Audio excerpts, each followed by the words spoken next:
Hello dears, അസ്സാം വലൈക്കും. അപ്പം നമ്മളന്നത്തെ വിശേഷം നമുക്ക് സ്റ്റാർട്ട് ചെയ്യാം. ഞാൻ ആദ്യം രാവിലെ തന്നെ നമ്മളൊന്ന് ജിമ്മിൽ പോയിട്ട് വരട്ടെ കേട്ടോ. ജിമ്മിൽ പോയി വന്നാലുള്ളൂ നമുക്ക് ആരോഗ്യപരമായിട്ടും മാനസികപരമായിട്ടും ഒരു ശക്തി കിട്ടുള്ളൂ. അപ്പോൾ നമുക്കിന്ന് നല്ല ശക്തിയിൽ നമ്മളെ വീഡിയോ കൊണ്ട് സ്റ്റാർട്ട് ചെയ്യാം കേട്ടോ. രാവിലെ ഇങ്ങനെ നടന്നു പോകാൻ ഭയങ്കര രസമാണ് കേട്ടോ. ഞാൻ ഒറ്റയ്ക്ക് ഉണ്ടാവാറുള്ളൂ നടന്നു പോകുമ്പോൾ, അല്ലെങ്കിൽ ചില ദിവസങ്ങളിൽ എനിക്ക് ലിഫ്റ്റൊക്കെ കിട്ടാറുണ്ട്. അപ്പോൾ ഇന്ന് ഞാൻ ഒറ്റയ്ക്ക് നടന്നു പോകണം. ഓക്കെ, നമ്മൾ വർക്കൗട്ട് എല്ലാം കഴിഞ്ഞ് നമ്മൾ പോവേണ്. ഇതാ ദീപ സ്കൂട്ടി എടുത്തിട്ടുണ്ട്. Yes, rider girl. ജിമ്മ് കഴിഞ്ഞു വന്നിട്ടേ നമുക്ക് റെസ്റ്റ് എടുക്കാൻ നേരമൊന്നുമില്ല കേട്ടോ. നേരെ നമ്മൾ കിച്ചണിലേക്ക് വന്നു. നമ്മളിന്ന് പുട്ടുണ്ടാക്കാം എന്നാണ് വിചാരിക്കുന്നത്. സായിക്കുട്ടിക്ക് സ്കൂളിലേക്ക് ഇന്ന് ചോറ് വേണ്ടെന്ന് പറഞ്ഞു. അവൻ്റെ സ്കൂളിൽ ഇന്ന് വെജിറ്റബിൾ ബിരിയാണിയാണ് ഇത്രേ. അപ്പോൾ ഇന്ന് എനിക്ക് ചോറൊന്നും വേണ്ട പറഞ്ഞു. അപ്പോൾ പിന്നെ ഞാൻ ജിമ്മിക്ക് പോണതിൻ്റെ മുമ്പ് ഇന്ന് ബ്രേക്ക്ഫാസ്റ്റ് ഉണ്ടാക്കിയില്ല കേട്ടോ. മടങ്ങി വന്നുണ്ടാക്കാമെന്ന് വിചാരിച്ചു. നമ്മൾ ഇന്നത്തെ ബ്രേക്ക്ഫാസ്റ്റ് നമ്മൾ ബുൾസയും പുട്ടും പഴവുമാണ് ഉദ്ദേശിക്കുന്നത്. സായിക്കുട്ടി ചിലപ്പോൾ പഴം കഴിക്കൂല, അവന് ബുൾസയും പുട്ടും തന്നെ കഴിക്കും. ഈ പുട്ടിക്കേ ഞാൻ കറിയൊന്നും ഉണ്ടാക്കിയിട്ടില്ല കേട്ടോ. എനിക്ക് സാധാരണ വെറുതെ പുട്ട് കഴിക്കാൻ ഭയങ്കര ഇഷ്ടമാണ്. എന്നിട്ട് ശരീരത്തൊക്കെ അതെ, വെറുതെ ഇങ്ങനെ പുട്ട് കഴിക്കാൻ ഭയങ്കര ഇഷ്ടമാണ്. പക്ഷേ സായിക്കുട്ടിക്ക് കറി വേണം, അല്ലെങ്കിൽ അച്ചാർ വേണം, അങ്ങനത്തെ ഡിമാൻഡ്സൊക്കെ ഉണ്ട്. അപ്പോൾ അവനോട് ഞാൻ പറഞ്ഞു, ഇനി അച്ചാർ കൂട്ടിയിട്ട് ഇങ്ങനെ പുട്ട് കഴിച്ചോ എന്ന് പറഞ്ഞു. ഞാൻ 3 മുട്ട ചേർത്ത് പുളിസയെ കഴിക്കണം കേട്ടോ. സായിക്കുട്ടിക്ക് 2 മുട്ടയേ ഉള്ളൂ. എനിക്ക് ഈ മുട്ട ഇങ്ങനെ പുഴുങ്ങിയിട്ട് ദിവസം കഴിക്കുമ്പോഴേ ആകെ ഒരു ബുദ്ധിമുട്ടാണ്. നമുക്ക് പ്രോട്ടീൻ കിട്ടാൻ മുട്ട കഴിക്കുകയും വേണം.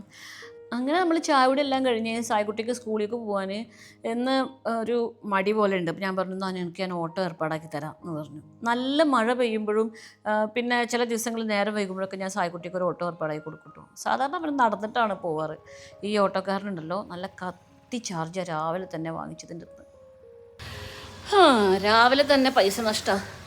100 രൂപ കൊടുക്കേണ്ടി വന്നു. ഇനി നമ്മൾ കാണുന്നതേ വൈകുന്നേരത്തെ വിശേഷങ്ങളാണ് കേട്ടോ. എനിക്ക് ശരിക്കും സായിക്കുട്ടി പോയിട്ടുണ്ടെങ്കിൽ ഞാൻ ഭയങ്കരമായിട്ട് ഒറ്റപ്പെട്ട പോലെ തോന്നും. പിന്നെ സായിക്കുട്ടി വന്നാൽ അതിൻ്റെ ബാക്കി ജോലികളൊക്കെ ഉണ്ടാവുക. അപ്പോൾ നിങ്ങൾ പറയും എനിക്ക് മടിയായിട്ട് സായിക്കുട്ടിനെ കൂട്ടാനല്ലേ കൂടെ എന്നൊക്കെ പറയും. എനിക്ക് മടിയായിട്ടല്ല, എനിക്കൊരാളെ പ്രസൻസ് എപ്പോഴും വേണം. അത് എൻ്റെ ഒരു പ്രശ്നമാണ്. നിങ്ങൾ അതിനെ മടിയായിട്ടൊന്നും കണക്കാക്കരുത് കേട്ടോ. ഇപ്പം നിങ്ങൾ ഈ ഫ്രെയിമിലേക്ക് നോക്കി നോക്കിയും ഇവിടെ ഒറ്റയ്ക്ക് ഞാനിങ്ങനെ തുണി വിരിച്ചിടുമ്പോൾ വല്ല രസം ഉണ്ടാവുമോ? അതിൻ്റെ സായിക്കുട്ടി ഞാനും കൂടി നല്ല സ്നേഹത്തോടെ ചെയ്യുമ്പോൾ കാരണം നിങ്ങൾക്ക് ഒരു പോസിറ്റീവ് എനർജി ഫീൽ ചെയ്യുന്നില്ലേ? അത്രയേ ഉള്ളൂ കേട്ടോ. നമ്മുടെ വേപ്പിലൊക്കെ വീണ്ടും തളിർത്ത് വന്നിട്ടുണ്ട്. വേപ്പിലൊക്കെ കുറച്ച് വെള്ളമൊക്കെ ഒഴിച്ചിട്ട് ഞങ്ങൾ അങ്ങനെ നേരെ താഴത്തേക്ക് പോന്നു. ഇനിയാണ് നമ്മൾ മെയിൻ ജോലി ആരംഭിക്കുന്നത് കേട്ടോ. ഞാൻ വൈകുന്നേരങ്ങളിലാണ് കറിയും കാര്യങ്ങളും ഒക്കെ വെക്കുക. അപ്പോൾ ഇന്ന് ഞാൻ കുറച്ച് മുട്ട നമ്മളെ കഴിഞ്ഞിട്ടുണ്ടായിരുന്നു. അപ്പോൾ കുറച്ച് മുട്ടയും മീനും ഉരുളക്കിഴങ്ങും പഴവും അങ്ങനെ കുറേ സാധനങ്ങൾ വാങ്ങിച്ചിട്ടുണ്ട്. ഇവിടെ എപ്പോൾ മുട്ട വാങ്ങിച്ചിട്ടുണ്ടെങ്കിലും അത് ആ റാക്കിൻ്റെ മുകളിലേക്ക് അടക്കി വെക്കുക എന്നുള്ളത് സായിക്കുട്ടിയുടെ ജോലിയാണ് കേട്ടോ. അവനെ ഞാൻ കിച്ചണിൽ ജോലി ചെയ്യുന്ന സമയത്ത് ഞാൻ വെറുതെ വർത്തമാനം പറയാനെങ്കിലും അവനവിടെ എൻ്റെ കൂടെ നിർത്തും. ഞാൻ നേരത്തെ പറഞ്ഞ പോലെ ഒരാളുടെ പ്രസൻസ് വളരെ ആവശ്യമാണ്. ഒന്ന് അങ്ങോട്ട് വെക്കടാ, ഇങ്ങോട്ട് വെക്കടാ എന്ന് പറയാനോ അല്ലെങ്കിൽ എന്തെങ്കിലും വർത്തമാനം പറയാനോ ഒക്കെ എനിക്കൊരാളെ വേണം. ഓരോ ആളുകളും ഓരോ ക്യാരക്ടറല്ലേ. പക്ഷെ എൻ്റെ സായിക്കുട്ടിയും നല്ല നല്ല നല്ല കുട്ടിയാണ്. കാരണം അവന് എവിടെയെങ്കിലും ഇരിക്കുകയാണെന്നുണ്ടെങ്കിൽ, ഞാൻ കിച്ചണിൽ ജോലി ചെയ്യുകയാണെന്നുണ്ടെങ്കിൽ അവന് വന്നിട്ട് എന്തെങ്കിലും ഹെൽപ്പ് വേണോ അമ്മ എന്ന് ചോദിക്കും. നിങ്ങൾ ഈ വീഡിയോയിൽ കാണുന്ന പോലൊന്നുമല്ല, മാക്സിമം ഞാൻ അവനെ കൊണ്ട് അധികം ജോലിയൊന്നും ചെയ്യിപ്പിക്കില്ല. പക്ഷേ അവൻ്റെ കാര്യങ്ങളും എന്നെ ഹെൽപ്പ് ചെയ്യാനുള്ള ആൾ നീയാണ് എന്നുള്ളൊരു ബോധം അത് അവനക്ക് ഞാൻ എപ്പോഴും പറഞ്ഞിട്ടാണെങ്കിലും അവനെ കൊണ്ട് ചെയ്യിപ്പിച്ചിട്ടാണെന്നുണ്ടെങ്കിലും ആ ഒരു ബോധം ഞാൻ ഉണ്ടാക്കി വെക്കും. അല്ലാതെ നിങ്ങൾ കമൻറ്റിൽ ചില ആളുകൾ എഴുതുന്ന പോലെ ഞാനങ്ങനെ ടോക്സിക് മദറൊന്നുമല്ല. ഏട്ടൻ വലം തിരിയാൻ സമയക്കാതെ ജോലികൾ ഇങ്ങനെ ചെയ്യിപ്പിക്കുന്ന അങ്ങനത്തെ ക്രൂരയായ ഒരാളൊന്നും അല്ല കേട്ടോ. പക്ഷേ എൻ്റെ മോനിക്കുണ്ടല്ലോ, ഞാനൊരു 2 ദിവസം മാറി നിന്നാലോ, ഇനി ഞാൻ മരിച്ചു പോയാലോ, അവനക്ക് ഒറ്റയ്ക്ക് എങ്ങനെ ജീവിക്കുക എന്നുള്ള കാര്യം അവനക്ക് നല്ല വ്യക്തമായിട്ട് അറിയാം. ഒരാൾ അവനക്ക് കുളിപ്പിച്ച് കൊടുക്കണ്ട, അവൻ്റെ ഡ്രസ്സ് അയൺ ചെയ്ത് കൊടുക്കണ്ട, അവനക്ക് ഭക്ഷണം വാരി കൊടുക്കണ്ട. ഇനി ഒരു ബുദ്ധിമുട്ട് വന്നാൽ തന്നെ അവനക്ക് ഒരു ചായ ഉണ്ടാക്കാനും നൂഡിൽസ് ഉണ്ടാക്കാനും ഒരു ബുൾസൈ ഉണ്ടാക്കാനും മാതിരി അടിസ്ഥാനമായ കാര്യങ്ങളൊക്കെ എനിക്കറിയാം. ഇച്ചിരി കൂടി ഒരു വയസ്സും കൂടി കൂടട്ടെ, അവനെ ഞാൻ ചോറും കറിയും വെക്കാനും ഞാൻ പഠിപ്പിച്ചു കൊടുക്കുന്നുണ്ട്. ഞാനിവിടെ ചിരഞ്ജീവിയായിട്ട് ജീവിക്കുന്നില്ലേ, ഞാൻ പെട്ടെന്ന് മരിച്ചു പോയിട്ടുണ്ട് എന്നുണ്ടെങ്കിലും എൻ്റെ കുട്ടിക്ക് വേറൊരു ബുദ്ധിമുട്ടും ഉണ്ടാവരുത്. അതെനിക്ക് ഭയങ്കര നിർബന്ധമാണ്. നമ്മൾ കുട്ടികളെപ്പോഴും നമ്മളില്ലാത്തൊരവസ്ഥയിൽ ഈ കുട്ടി എങ്ങനെ ജീവിക്കും എന്നുള്ളത് മുൻകൂട്ടി കണ്ടിട്ട് ജീവിക്കണം എന്നുള്ളതാണ് എൻ്റെ ഒരു പോളിസി കേട്ടോ. ഈ പോളിസി നിങ്ങൾ എത്ര പേർക്ക് ഇഷ്ടപ്പെടുന്നില്ലെന്ന് എനിക്കറിയില്ല. എൻ്റെ പോളിസി ഇങ്ങനെയൊക്കെയാണ്. അപ്പം നമ്മളിത് കുറേ ദിവസത്തിന് ശേഷം നല്ല മുളകും കറി ഉണ്ടാക്കാൻ പോവാണ് കേട്ടോ. നല്ല മത്തി വാങ്ങിച്ചിട്ടുണ്ട്. നമ്മൾ നാട്ടിൽ മത്തി കിട്ടുന്നുണ്ട് എന്ന് ആരോ പറഞ്ഞപ്പോൾ തന്നെ ഞാൻ വേഗം 1 കിലോ മത്തി വാങ്ങിച്ച് നന്നാക്കി നല്ല മുളകും കറി ഉണ്ടാക്കി അടച്ചു വെച്ചിട്ടുണ്ട്. ഞാൻ പറഞ്ഞില്ലേ, ഞാനേ രാത്രിയാണ് കുറേ ജോലികൾ ചെയ്തു വെക്കട്ടോ. അപ്പോൾ രാവിലെ ആകുമ്പോൾ നമുക്ക് കുറച്ച് ജോലികളല്ലേ ബാക്കി ഉണ്ടാവുള്ളൂ. നമുക്ക് നല്ല ഇനി ഈ മത്തിക്കറി നമുക്ക് 2-2.5 ദിവസം പോകും. 3-ാമത്തെ ദിവസം നമ്മൾ മീൻകറി കൂട്ടിയതല്ലെന്ന് വിചാരിച്ചിട്ട് പിറ്റേ ദിവസം തക്കാളി ചട്നിയും കഴിക്കും. അങ്ങനെയൊക്കെ ചെയ്യും. പിന്നെ നമ്മൾ കിച്ചന് ഇങ്ങനെ കുറച്ചുകൂടി മേക്ക് ഓവർ ചെയ്യണമെന്നൊക്കെ വിചാരിച്ചു ഇവിടെയൊക്കെ സ്റ്റിക്കർ ഒട്ടിച്ചിട്ടോ. പക്ഷേ ഈ ഭാഗത്ത് സ്റ്റിക്കർ ഒട്ടിക്കാൻ വേണ്ടിയിട്ടേ ഞാൻ ഒട്ടിക്കല്ലേ ഉള്ളൂ. സായിക്കുട്ടിനെ കൂട്ടിയിട്ട് ഞാൻ സ്റ്റിക്കർ ഒട്ടിച്ചപ്പോൾ അവനെ പിടിച്ചതൊന്നും ശരിയായില്ല. അപ്പോൾ എന്താ പറയുക, സ്റ്റിക്കറൊക്കെ ചുളുങ്ങി, കുറേ സ്റ്റിക്കർ കേട് വന്നു.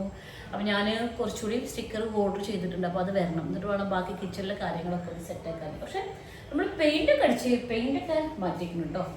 ഇപ്പം നിങ്ങൾ വിചാരിക്കണില്ലേ ഈ മീൻകറി എങ്ങനെ 3 ദിവസം പോകാന്നുള്ളത്? ഞാൻ ഒരൊറ്റ നേരെ ചോറുന്നുള്ളൂ, അതും ഒരു കുറച്ച് ചോറുന്നുള്ളൂ. പിന്നെ എൻ്റെ കറി എന്ന് പറയണത് വലിയൊരു കറിയുടെ ചെറുതാക്കിയ പോലത്തെ ഒരു കറിയും ഈ വരട്ടി വെച്ച കറി പോലെ ഇട്ടല്ല. അപ്പോൾ ഒരു കുറച്ച് വെച്ചാൽ തന്നെ ഒരൊറ്റ ചോറിനത് ഈസി ആയിട്ട് പോകും. പിന്നെ സായിക്കുട്ടി ഉച്ചയ്ക്ക് സ്കൂളിലായിരിക്കും. അവനക്ക് എന്തായാലും സ്കൂളിലേക്ക് മീൻകറി നമുക്ക് കൊടുത്തേക്കാൻ പറ്റില്ലല്ലോ. അപ്പോൾ 3 ദിവസമൊക്കെ ഇത് ഈസി ആയിട്ട് പോകും. രാവിലത്തെ ബ്രേക്ക്ഫാസ്റ്റിനൊന്നും ഞാൻ മീൻകറി യൂസ് ചെയ്യില്ല, ഉച്ചക്കത്തെ ഒരു ചോറിന് മാത്രം. അങ്ങനെ നോക്കുകയാണെന്നുണ്ടെങ്കിൽ ഈ മീൻകറി ഒരു 5 ദിവസത്തേക്ക് പോകും. ഞാൻ ഈ വീഡിയോ എടുത്തുകൊണ്ടിരിക്കുമ്പോഴൊരു കാര്യം ശ്രദ്ധിച്ചു കേട്ടോ. ശരിക്കും നിങ്ങൾ നോക്കിയിട്ട് നമ്മുടെ വീഡിയോക്ക് നല്ല മാറ്റം വന്നിട്ടുണ്ട് അല്ലേ? എൻ്റെ അടുത്ത് പല കൂട്ടുകാരും ശരീരത്തിൻ്റെ വീട്ടിലടിച്ച പെയിൻറ്റിൻ്റെ ലിങ്കൊക്കെ ചോദിക്കും. പക്ഷെ അതിൻ്റെ ലിങ്ക് ഞാൻ എങ്ങനെ തരിക? അതിൻ്റെ പെയിൻറ്റ് നമ്മൾ പെയിൻറ്റ് ഷോപ്പിൽ പോയി വാങ്ങിച്ചതല്ലേ. പക്ഷേ ഈ കളറൊരു നല്ലൊരു വെളിച്ചമൊക്കെ ഉണ്ട് കേട്ടോ. എനിക്ക് തന്നെ ഇപ്പോൾ വീഡിയോ എടുക്കുമ്പോൾ ഒരു സന്തോഷമാണ്. ഇനി നമ്മൾ അടുത്ത പരിപാടി ഒരു കലത്തപ്പം ഉണ്ടാക്കാൻ വേണ്ടി പോവാൻ ഞാൻ കേട്ടോ. അപ്പം നിങ്ങൾ വിചാരിക്കുന്നുണ്ടാവും രാവിലെ ജിമ്മിൽ പോയ വീഡിയോയും കാണിച്ചു, വൈകുന്നേരം ഇങ്ങനെ സ്വീറ്റ്സും കഴിക്കുകയാണോ എന്നുള്ളത്. ഞാൻ ചോറുണ്ടിട്ടും സ്വീറ്റ്സ് കഴിച്ചിട്ടും ആഴ്ച 1 ആയി. അപ്പോൾ എനിക്ക് തന്നെ ഭയങ്കര ഒരു വിരക്തി തോന്നുന്നുണ്ട്. അപ്പം ഞാൻ എന്തായാലും ഒരു കലത്തപ്പം ഉണ്ടാക്കി കഴിക്കാമെന്ന് വിചാരിച്ചു. പുറത്തുനിന്ന് വാങ്ങിച്ച ബേക്കറി പോലെയൊന്നുമല്ലല്ലോ, ശർക്കര ഉപയോഗിച്ചിട്ടാണ് ഉണ്ടാക്കുന്നത്. അപ്പോൾ കുറച്ചൊക്കെ ഹെൽത്തി അല്ലേ, നമ്മൾ ഉണ്ടാക്കുന്നതാണല്ലോ.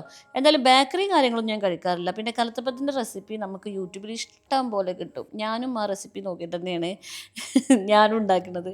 അതുകൊണ്ട് കലത്തപ്പത്തിൻ്റെ പ്രത്യേകിച്ചൊരു റെസിപ്പിയൊന്നും ഞാൻ പറയണില്ല കേട്ടോ. പക്ഷേ ഇതിൻ്റെ മാവ് നല്ല വെള്ളം പോലെ ആക്കിയിട്ടുണ്ടെന്നുണ്ടെങ്കിൽ നല്ല ആറുകളുള്ള കലത്തപ്പം കിട്ടും. അതാണ് ഇതിൻ്റെ ഒരു മെയിൻ നമ്മൾ ശ്രദ്ധിക്കേണ്ട കാര്യം.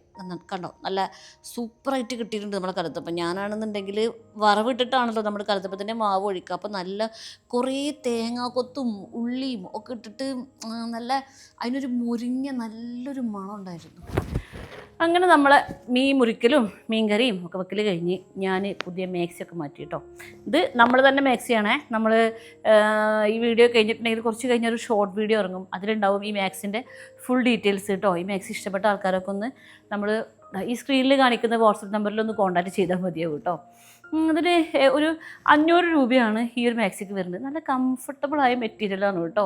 ഇത് കഴുകുന്തോറും ഈ മെറ്റീരിയൽ നല്ല ഒരു സുഖമാവുകയാണ് ചെയ്യുക. നല്ല വലിയ കൈയും കാര്യങ്ങളും ഒക്കെ ഉണ്ട്. കണ്ടോ, നല്ല ഭംഗിയുള്ള കളറും അല്ലേ.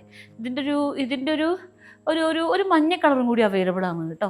അപ്പോൾ ഈ സ്ക്രീനിൽ കാണുന്ന നമ്പറിൽ നമ്മൾ കോൺടാക്റ്റ് ചെയ്താൽ മതിയാവും. അപ്പോൾ നമ്മൾ ഇനിയൊരു കട്ടൻ ചായ ഉണ്ടാക്കണം. എന്നിട്ട് നമ്മളെ കലത്തപ്പം ഞാനും എൻ്റെ സായിക്കുട്ടി കൂടി കഴിക്കാൻ പോവാം. വേറൊരു സാധനം കൂടി കാണിച്ചു തരാം കേട്ടോ. അതിന് നമ്മളെ കറണ്ട് ബില്ല് എത്രയാണെന്നുള്ളത് കുറേ കൂട്ടുകാർ ചോദിക്കാറുണ്ട് കേട്ടോ. ഇപ്രാവശ്യത്തെ നമ്മുടെ കറണ്ട് ബില്ല് 1996 ഈ മാസം ഒരു 654 ആനുവൽ ACD സംതിങ് എന്തോ കൂട്ടിയിട്ടുണ്ട് അത്രേ. അല്ലെങ്കിൽ നമ്മുടെ ബില്ല് 1408. ഇപ്പോൾ ഞാൻ മഴക്കാലം തുടങ്ങിയിട്ടും AC ഇടൽ നിർത്തിയിട്ടില്ല കേട്ടോ. സായിക്കുട്ടിക്ക് AC ഭയങ്കര ഇഷ്ടമാണ്. അപ്പം നമ്മളൊരു 27 രാത്രി മുതൽ രാവിലെ വരെ AC ഇടും. അതായിരിക്കും ഇപ്പോൾ എക്സ്ട്രാ നമ്മൾ ചെയ്യുന്ന ഒരു കറണ്ട് ചാർജ്. മറ്റേത് നമ്മൾ ഇപ്പോൾ അങ്ങനെ OTG എയർ ഫ്രയറൊന്നും അധികം ഉപയോഗിക്കാറില്ല. നമ്മളെന്തെങ്കിലും സ്പെഷ്യൽ ഫുഡൊക്കെ ഉണ്ടാക്കുമ്പോൾ ഉപയോഗിക്കുന്നില്ല, അല്ലാണ്ട് AC മാത്രം ഇടുന്നുണ്ട്. അപ്പോൾ 1996 നമ്മുടെ കറണ്ട് ബില്ല് കേട്ടോ.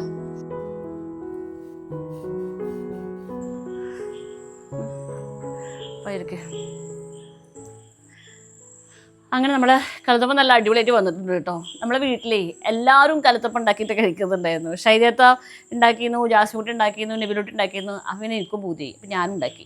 എന്തായാലും നമ്മളെ കലത്തപ്പം അടിപൊളിയായിട്ട് വന്നിട്ടുണ്ട് കേട്ടോ. കണ്ടോ നമ്മുടെ കലത്തപ്പം നല്ല ആരുകൾ വന്ന് കലത്തപ്പായിട്ടുണ്ട്. രസമായിട്ടില്ലേ? എങ്ങനെയുണ്ട് സായിക്കുട്ടിയെ? ടേസ്റ്റ് ഉണ്ടോ? ഇതൊന്ന് ചിരിക്കോ പൊന്നാര മോനെ. ഒരു വീഡിയോ പുറത്തേക്ക് ഇട്ടിട്ടുണ്ട് എന്നുണ്ടെങ്കിൽ സായിക്കുട്ടിക്ക് എന്തോ പ്രശ്നമുണ്ട് എന്നുള്ള കമൻറ്റ് കേട്ട് ഞാൻ മടുത്തു. അതുകൊണ്ടാ ദയവ് ചെയ്തൊന്ന് ചിരിക്ക്. വണ്ടി ഇതില്ല.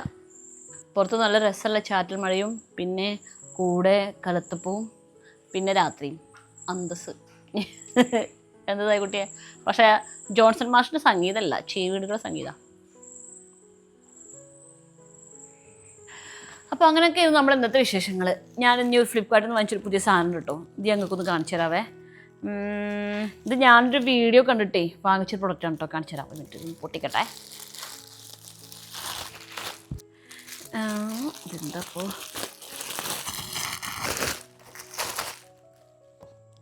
ഇതിങ്ങനെ ഒരു സംഭവമാണ് കേട്ടോ. ഇതിൻ്റെ ഉള്ളിൽ നമ്മൾ വെള്ളം ഒഴിച്ചിട്ട് ഫ്രീസറിലേക്ക് എടുത്ത് വെക്കും. എന്നിട്ട് രാവിലെ എഴുന്നേൽക്കുമ്പോൾ നമ്മളിത് ഇങ്ങനെ ആക്കിയിട്ട് മുഖം ഇതിൻ്റെ ഉള്ളിൽ ഇങ്ങനെ ഡിപ്പ് ചെയ്യും. ഇങ്ങനെ തണുത്ത വെള്ളത്തിൽ മുഖം ഇങ്ങനെ ഇതാക്കൂലേ, അതിൻ്റെ ഒരു സംഭവമാണ് കേട്ടോ. ഇത് ഞാനൊരു വീഡിയോയിൽ കണ്ടിട്ട് വാങ്ങിച്ചതാണ്. അപ്പം ഇനി ഇതിലൊക്കെ വെള്ളം നിറച്ചിട്ട് ഞങ്ങളിതൊക്കെ എടുത്തു വെക്കട്ടെ. എന്നിട്ട് ഞങ്ങൾ കിടന്നുറങ്ങട്ടെ കേട്ടോ. ഇനി നമുക്ക് പുതിയ വിശേഷങ്ങളുമായിട്ട് അടുത്ത വീഡിയോയിൽ കാണാം. അതുവരെ എല്ലാ പ്രിയ കൂട്ടുകാർക്കും അസ്സലാമു അലൈക്കും. എന്തേലും പറയൂ ചെങ്ങായിയെ. അനക്ക് ഉറക്കം വന്നിട്ടാണത്? സങ്കടം കൊണ്ടല്ല കേട്ടോ, മടിയൊക്കെ പിടിച്ചിട്ട് അങ്ങനെയൊക്കെയാണ്. അല്ലാണ്ട് നിങ്ങൾ വിചാരിക്കുന്ന പോലത്തെ മാനസിക സമ്മർദ്ദം പോലൊന്നുമില്ല. എല്ലാവരും അടുത്ത വീഡിയോയുമായി കാണുന്നവരെല്ലാവർക്കും അസ്സലാമു അലൈക്കും പറഞ്ഞാടാ.